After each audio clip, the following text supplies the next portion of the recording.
অস্ট্রেলিয়াতে যে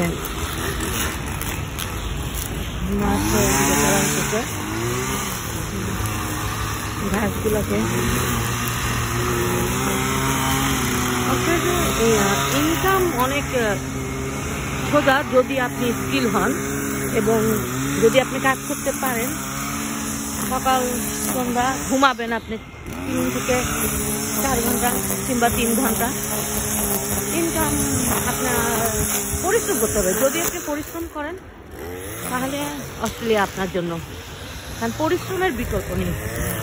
এই দেশের বৃদ্ধরা দেখেন না হাঁটে, আমরা তো অল্পতেই বাঙালিরা অল্পতেই হেঁটে ক্লান্ত হয়ে যাই, কিন্তু এই দেশের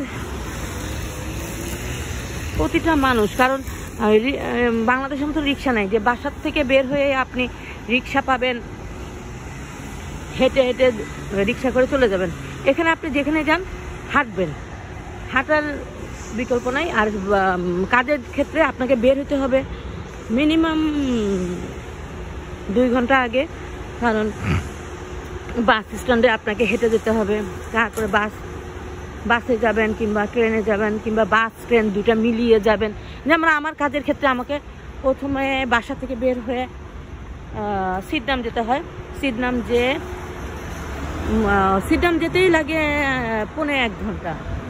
ওইখানে যাই, তারপরে আবার সেন্ট্রালে আসি কিংবা যেখানেই আসি না কেন আমাকে আবার ট্রেন ধরতে হয়। তাহলে আমাকে মিনিমাম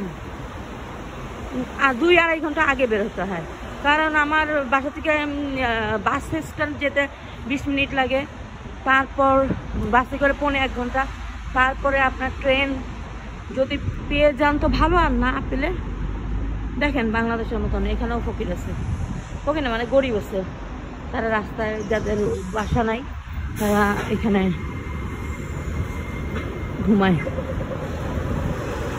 তো মিনিমাম সময় রাখতে হয়। আর ঘুমায় থাকলে আছে অনেক মানুষ আছে ঘুমিয়ে থাকে, কাজ করে না, বাংলাদেশ থেকে টাকা এনে খায় কিংবা দেশ থেকে টাকা এনে খায়, পরিশ্রম করতে চায় না, এরকম লোকও আছে।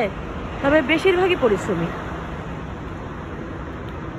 কারণ যত ইনকাম তত ডলার।